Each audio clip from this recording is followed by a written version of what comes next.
Bonjour. Welcome to Wahsa Citizens Education Center's radio Zoom classes. This is SVN3E, grade 11 workplace science, and I'm the teacher, Bronwyn Slate. If you'd like to participate live today, you can call the Wahsa studio at 1-800-465-7144 or 737-4017. You can listen on the radio at 91.9 FM and also on the television at Bell Express View channel 972.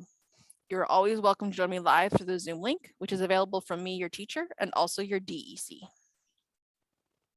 Our classes are scheduled from Monday through Thursday from 10 till 11 in the morning. And we are in our 4th week of our 9-week course.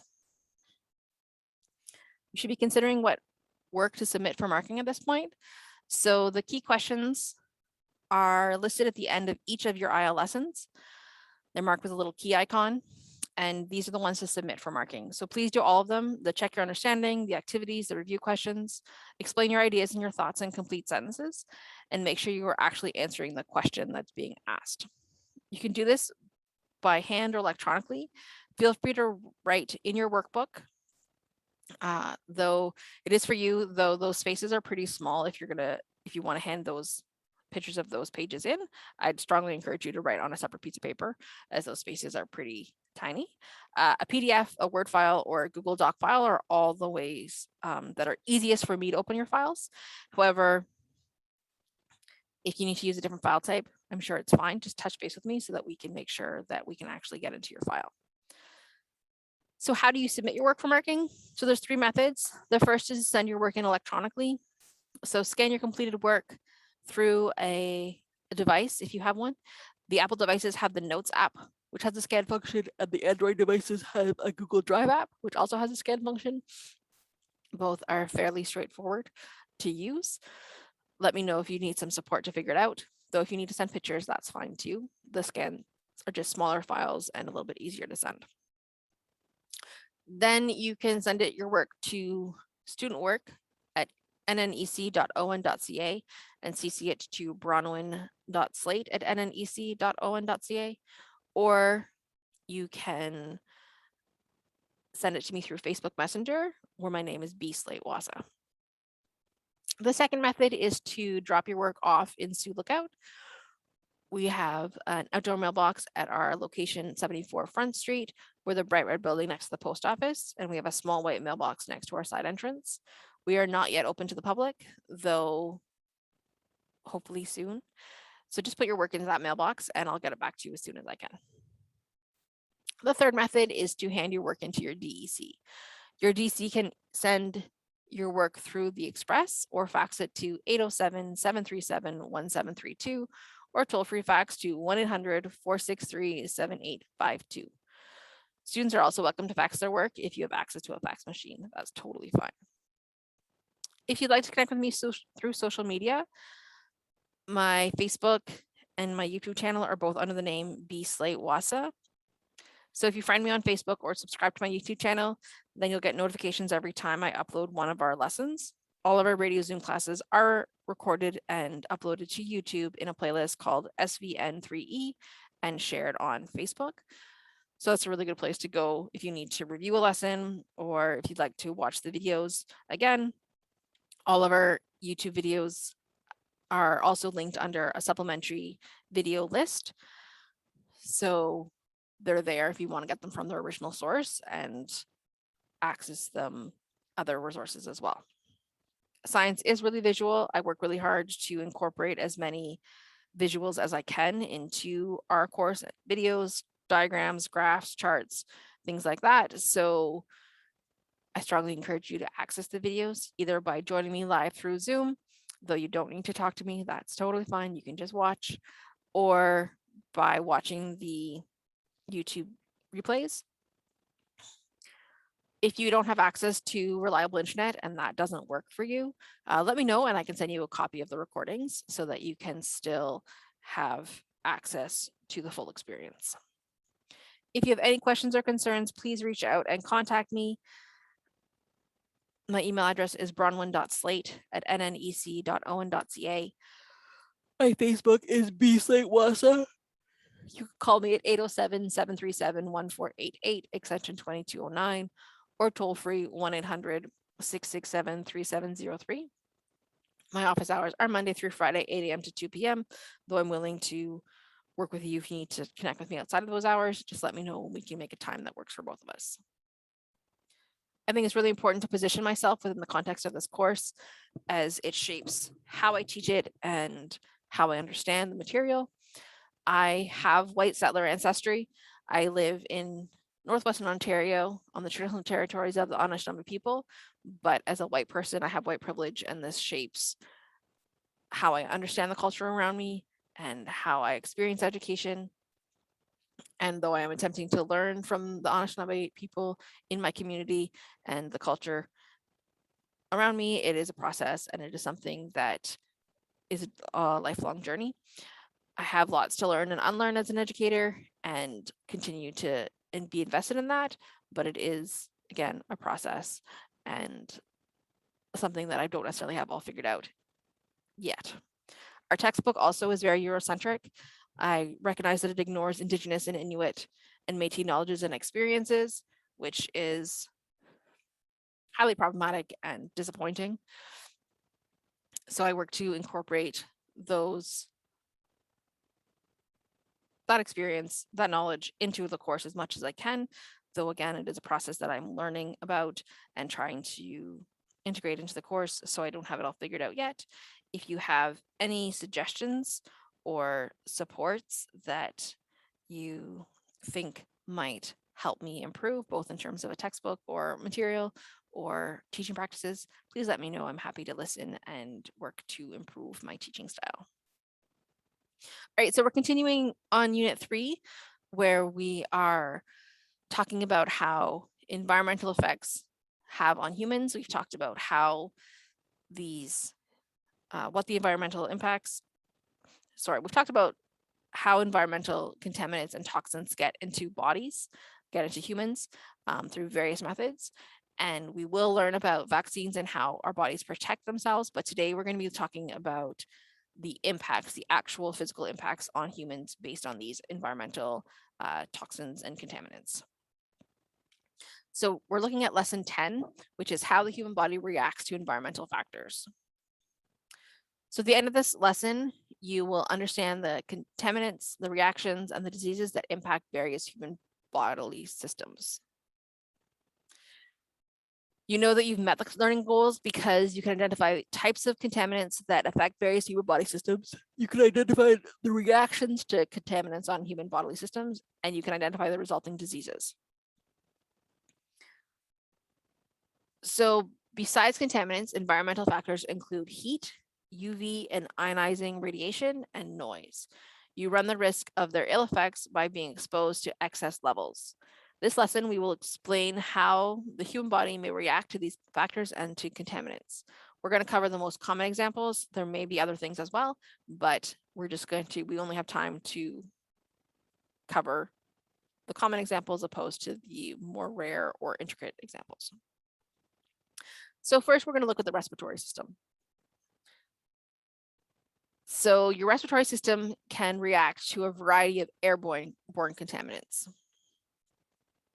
So we've talked about how the respiratory system is you're breathing in, how you breathe into your things into your lungs, and how that then is transferred to your blood system. So things that you can breathe in are smoke, and if you're actually smoking, particulates, smog, carbon monoxide, sulfur dioxide, and VOCs. Smoke. So then the reactions that you might have to those contaminants is that your eyes, nose, and throat might have irritation. You might have headaches, and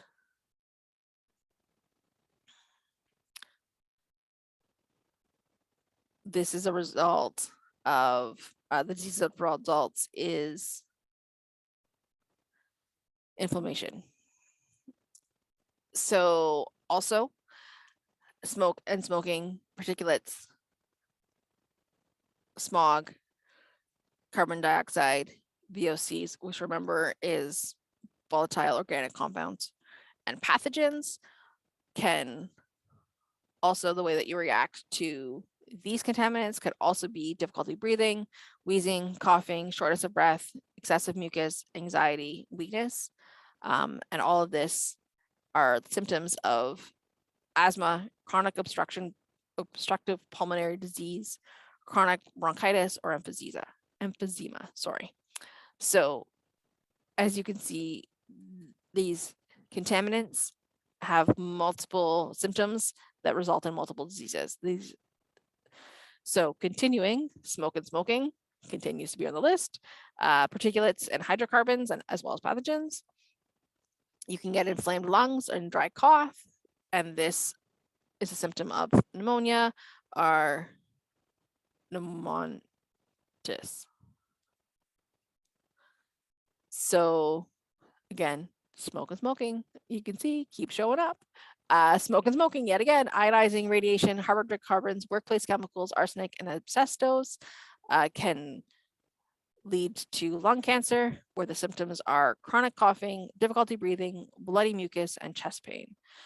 So all of these contaminants are factors, things that are in our air, lead to these various diseases. And these are the symptoms where it's hard to breathe, you're coughing, you have irritation, and then as depending on the severity, you can end up with chest pain or bloody mucus, things like that. Things can get worse and worse. So not so lovely. So exposure to ionizing radiation can also harm your respiratory system. So this is the sign for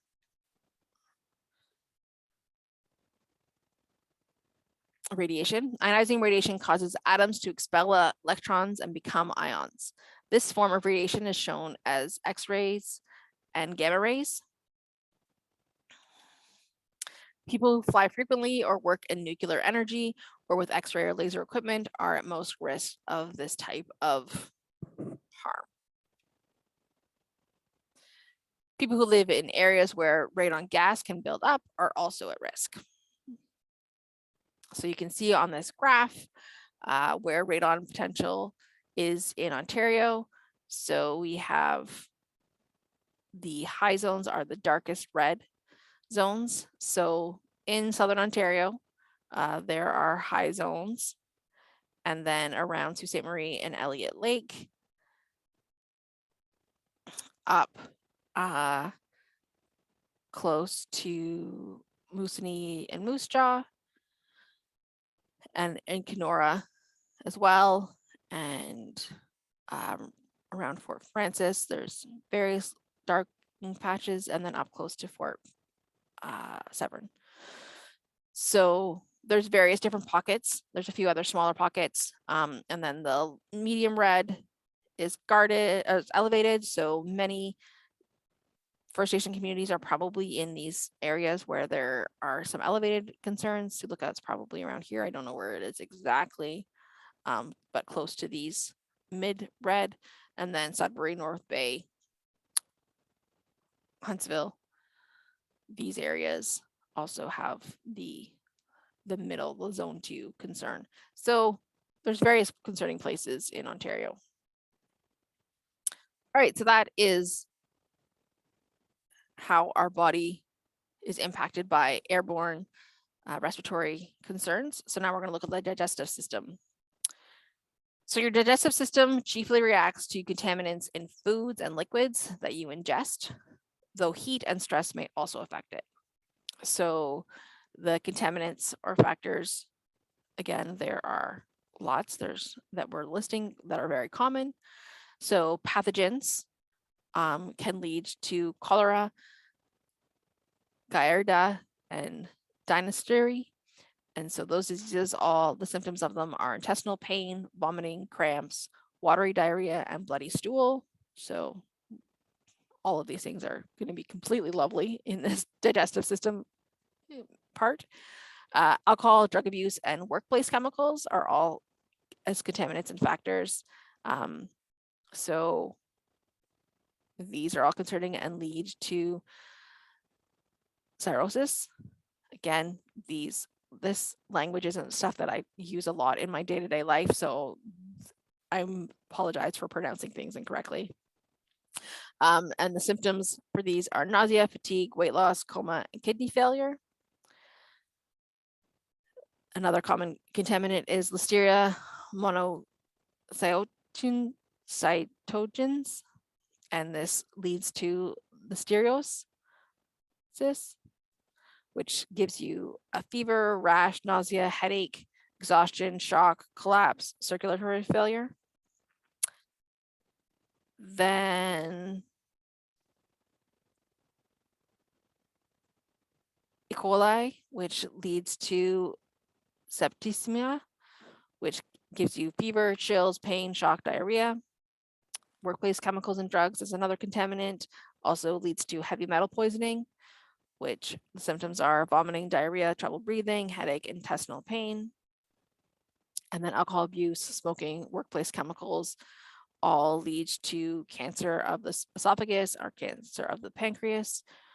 And so you have trouble swallowing if you have esophagus cancer, weakness, weight loss, back pain, and clay-colored stools if you have pancreas cancer.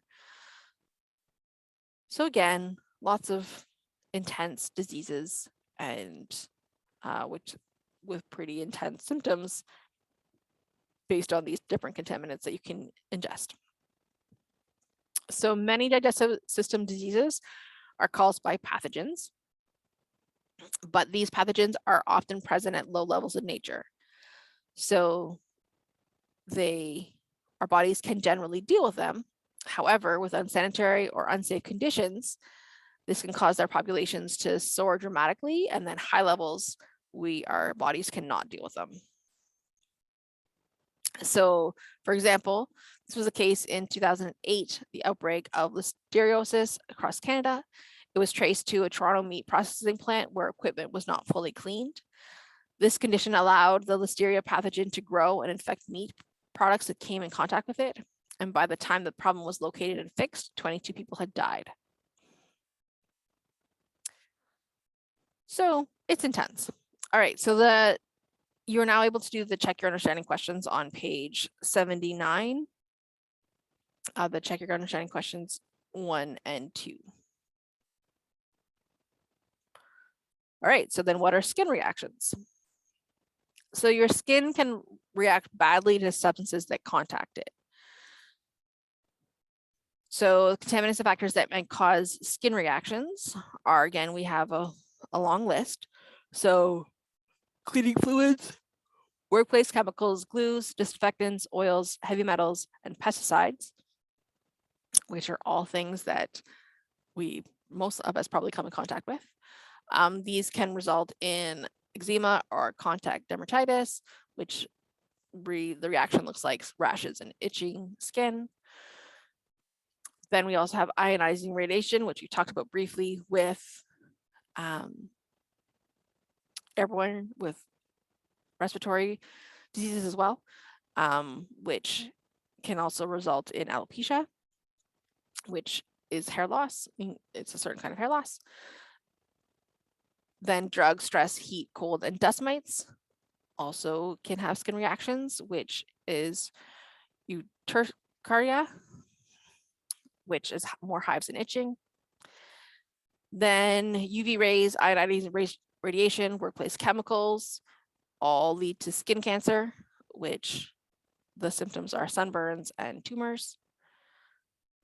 Workplace chemicals, PCBs, and herbicides results in chloracne, which is severe adult acne. And then workplace chemicals can result in leukoderma, which is loss of pigment of your skin. So your skin changing colors. So again, lots of things not so pleasant. So many plant oils, workplace, and household solvents irritate your skin, and some can be absorbed into your bloodstream. These contaminants can then affect other parts of your body. Your skin can also be affected by environmental factors like heat and cold, Long-term exposure to UV rays or ionizing radiation can result in melanoma, a deadly form of skin cancer. Melanoma spreads rapidly if not detected and treated early.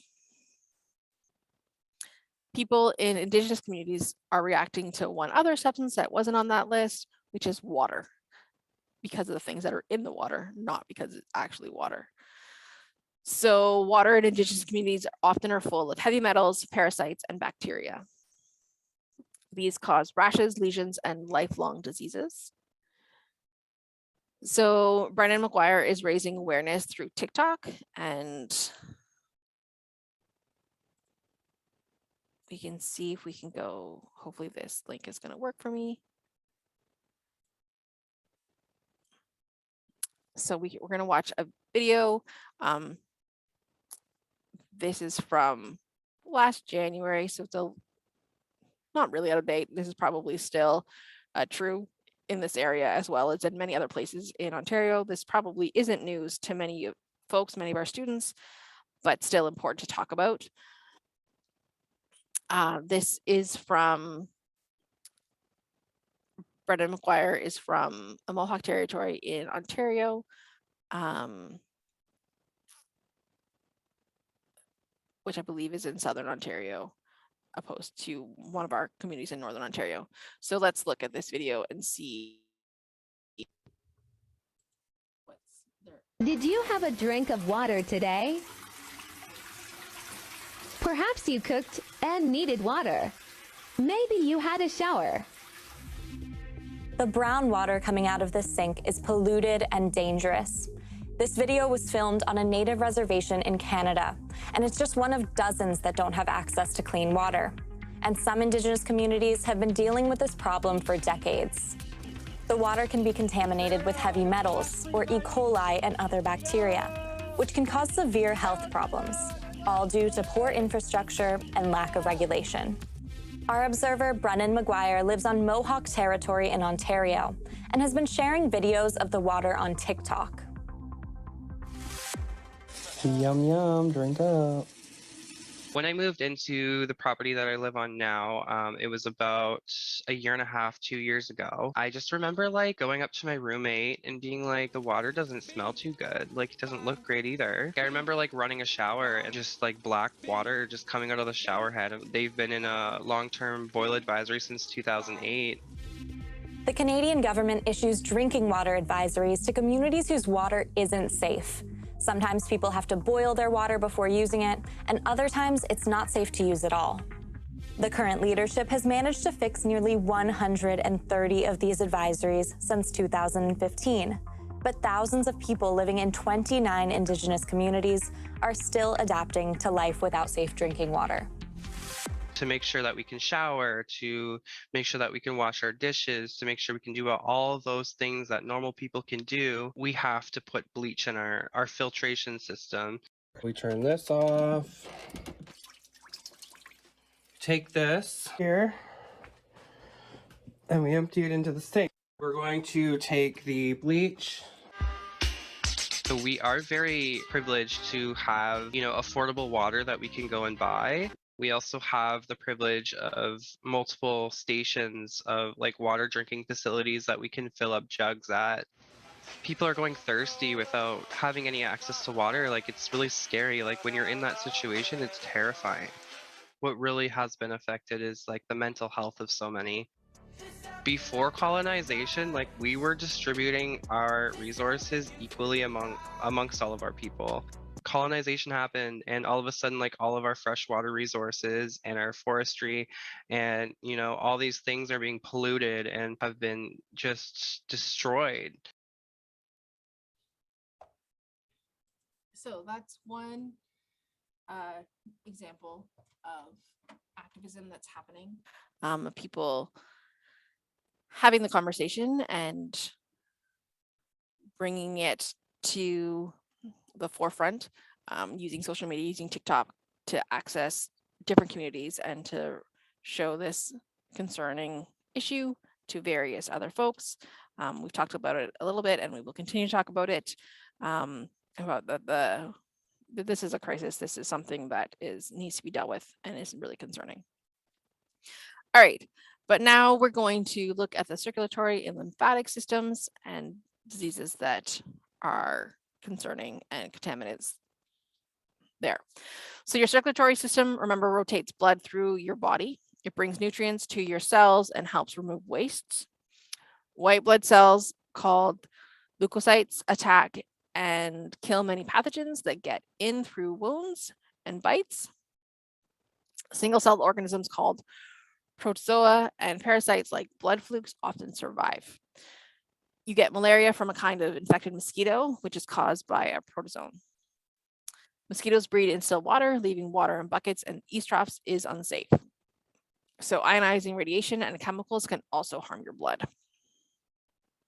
Your lymphatic system gathers lymphs from the spaces between your cells. So a lymph is a clear and slightly yellow water liquid.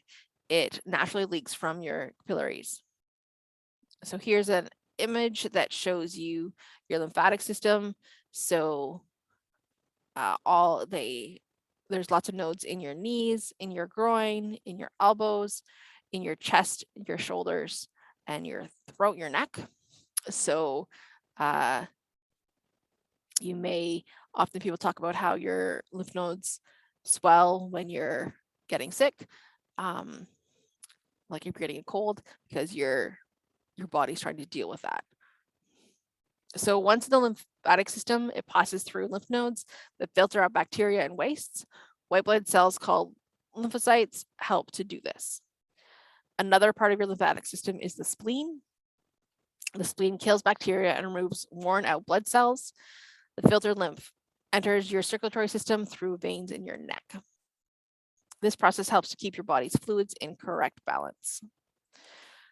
Again, ionizing radiation and workplace chemicals can damage your lymphocytes.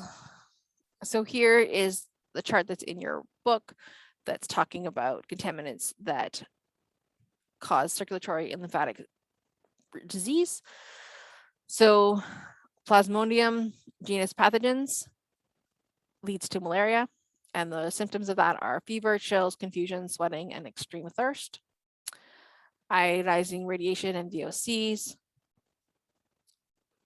result in leukemia, which is blood cancer, which symptoms are fatigue, weight loss, fever, weakness, bone and joint pain, and various infections. And then UV and ionizing radiation, PCBs, and pesticides result in lymphoma, which is lymphatic system cancer, which the reactions or the symptoms are also weight loss, fever, night sweats, enlarged lymph nodes, and anemia. So now you should be able to do the check your understanding questions on page 81, numbers 1 and 2. Now we're going to look at the nervous system. So your nervous system is the system that consists of your brain, spinal cords, and your nerves. So this is all how information is transmitted through your body. The brain and spinal cord make up the central nervous system, and while the nerves and their pathways make up the peripheral nervous system. Nerve endings send pulses to the central nervous system, indicating pleasure, touch, pain, hunger, thirst, sound, smell, sight, all of our sensations. In response, the central nervous system sends commands back to the muscles, glands, and organs. So this is how your body functions. So contaminants that affect the nervous system can be inhaled, ingested, or absorbed through the skin. So everything, all the contaminants that we've been talking about potentially could affect your nervous system. And once they're inside your body, they find their way into your blood. So pathogens can gain direct entry to the blood through bites and wounds. In the blood, these contaminants are carried throughout the body. Where capillaries contact nervous system cells, these contaminants can then cross over. Frequently, they disrupt pulses and commands. Some can get into the brain. Reactions can prove life-threatening. So here is the chart from your book that talks about contaminants that cause nervous system reactions and diseases. So pesticides, fungicides, workplace chemicals, contaminated fish and seafoods, antiseptics all lead to mercury poisoning, which we've talked about before. And we've talked about how grassy narrows. Specifically, we've talked about mercury present in grassy narrows. And the symptoms or reactions are irritability, numbness, speech, vision, hearing, thinking, and coordination problems, vomiting, abdominal pain, kidney failure, and coma. So all of these things folks in grassy narrows have been dealing with for decades. Then water, the next contaminant is the water from lead pipes, lead in paint, workplace fumes, leaded gasoline, all leads to lead poisoning, which the reactions are irritability, burning mouth, nervous system damage, pain, mental disturbances, paralysis, and convulsions. Another contaminant is the West Nile virus, which leads to meningitis or encephalitis, their symptoms are headache, fever, body aches, nausea, vomiting, drowsiness, confusion, weakness, paralysis, and unconsciousness. And then excessive noise is also another factor that affects your nervous system, which can lead to deafness, which can lead, symptoms are pain and hearing loss. And then finally, we're going to be talking about urinary and reproductive systems. So your urinary system helps your body get rid of liquid wastes. Your kidneys filter blood to remove them. The kidneys excrete the waste as a water fluid called urine. The urine drains in tubes called uretaries to your bladder. The bladder is an expandable sac. When it's full, you feel the need to urinate. When you do, your bladder empties through a tube called the urethra. Then both the kidneys and the urinary bladder are vulnerable to cancers that may be caused by environmental contaminants. So then you can't urinate. So contaminants are smoke and smoking, again, workplace chemicals and hydrocarbons, and this leads to kidney or bladder cancer, which the symptoms are blood in your urine, pain on one side of your body, fever, a tumor. Also, PVCs and workplace chemicals result in fertility problems, so can have damaged sperm and eggs. PVCs, workplace chemicals, and nonstick coatings have hormonal imbalances, which lead to sexual abnormalities. Workplace chemicals, ionizing radiation, asbestos, and talc can lead to ovarian and breast cancers. These ones are all, here we go, sorry. We're looking at the reproductive system. I'm like, those ones are all about reproductive systems. There's only the bladder and kidney cancer for the urinary system concerns. So bodies with ovaries create eggs. If we're looking at reproductive systems, so bodies with ovaries create eggs that travel through fallopian tubes to the uterus, ideally. Here is a diagram of a uterus. The uterus is an expandable muscular organ whose inner wall is richly supplied with blood. And it's where fertilized eggs implant and develop into babies. A narrow passageway called the cervix leads from the uterus to the vagina, which then is how the babies are born or how people menstruate, as the endometrium and the inner lining of the uterus is, if a body isn't pregnant, then sheds and people menstruate. Okay, so then bodies with penises and testes produce sperm. Sperm are microscopic swimming cells whose purpose is to fertilize eggs. They travel from the testes through ducts to an area behind the bladder. Here, these ducts join with others to form the urethra. The prostate gland encircles the urethra and adds fluid that helps sperm to move. The ovaries, testes, and prostate gland and related reproductive structures may be affected by environmental factors. So all of these reproductive organs and tissues can be affected by environmental factors. So again, continuing with this, as I was reading before, sorry about that, PCBs, workplace chemicals, and damaged sperm results in damaged sperm and eggs, which relates to fertility problems. PCBs, workplace chemicals, and nonstick coatings can result in hormone imbalances, which can lead to sexual abnormalities. Workplace chemicals, ionizing radiation, asbestos, talc can lead to ovarian or breast cancers, which reactions are pain, tumors, discomfort, weight loss. Pesticides, heavy metals, PCBs can also lead to prostate and testicular cancers, which have difficult urination, blood and urine, tumors, and breast enlargement. So that covers all of the various diseases and the chemicals, the most common ones of that are a result of environmental factors. So this is what we covered in today's lesson. Let's go over the highlights. So we talked about respiratory, digestive, skin, circulatory, lymphatic, nervous, urinary, and reproductive systems. Some of those systems we talked about in more detail in lesson 10, but then we added a few more today in terms of understanding how they work and then how they have environmental impact. So then we talked about contaminants that impact them and the reactions and the diseases based on these contaminants. So what to be concerned about and what to be aware of if your body is potentially reacting to some of these environmental factors. So hopefully you can identify the contaminants that affect various human body systems. I obviously do not expect you to have all of these memorized exactly in terms of all of those charts memorized. That is not necessary, but understanding that workplace chemicals, that smoking and smoke inhalation, that alcohol use and drug use, that VOCs, all of these things have impact on our bodies and will affect various systems that result in various diseases and have pretty intense reactions and symptoms. So understanding the overall connecting is more important than having all the charts memorized. And you can identify the reactions to the contaminants on your human bodily systems, so you can recognize that, rashes or trouble breathing or fertility problems, all of these things can be results of environmental contaminants.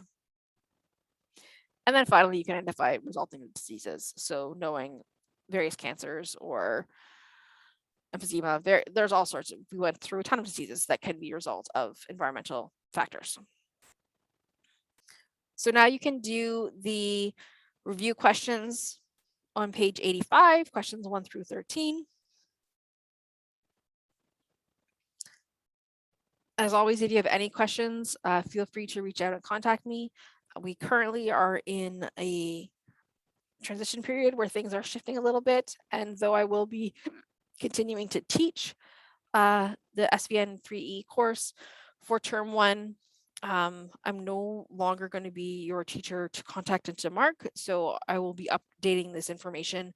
However, you can still reach out to me and I'm happy to support you and help you and connect you to John, who will be the teacher who is going to be marking for the remainder of this term and the rest of this year.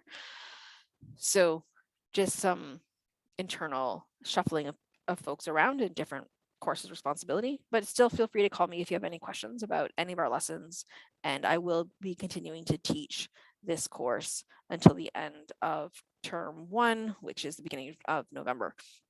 So give me a call at 807-737-1488 extension 2209, or call toll-free call me at 1-800-667-3703.